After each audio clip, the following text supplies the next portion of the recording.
दोस्तों, जहां ओलावृष्टि और बारिश से आम जनजीवन अस्त व्यस्त हो गया है, वहीं किसानों की कई महीनों की मेहनत मिट्टी में मिल गई है। आम जनजीवन तो बर्बाद हो ही गया है। सबसे ज्यादा मुसीबत उन पशु पक्षियों को हुई है जो खुले मैदानों में थे और जिनके पास उनका अपना कोई आवास नहीं था। आपको तो चलो गवर्नमेंट ने आवास दे दिया होगा, आप चुपचाप से बैठ गए होंगे। क्या आपने सोचा है उन बेजुबान पशु पक्षियों का क्या हुआ होगा, जो खुले मैदानों में ये बर्फ के भारी भारी गोलों के बीच में कैसे उन्होंने अपनी जान बचाई होगी? या मुझे तो नहीं लगता जान बची भी होगी।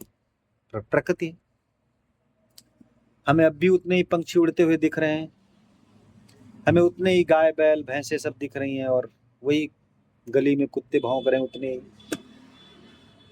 आदमी भी शायद अपनी जगह पर सेफ ही रहा था, लेकिन क्या आपने कभी सोचा है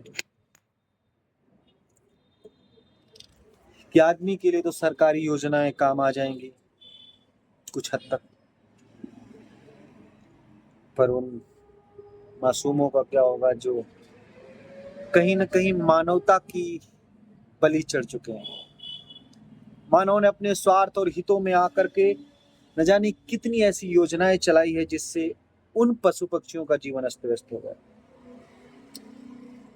मैं मानव हूं, और सबसे पहले हमारा कर्तव्य बनता है कि मानवता के बारे में बात करूं। लेकिन प्रश्न उठता है कि मानवता आखिर है क्या? क्या प्राणी मात्र यानी मानव मात्र के बारे में सोचना ही मानवता है?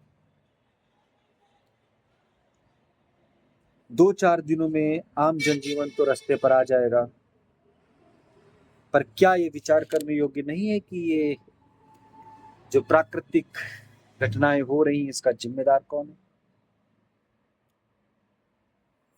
बहुत बड़ी हानि हुई है, बहुत ज्यादा तकलीफ हुई है, बहुत ज्यादा मुसीबत हुई है।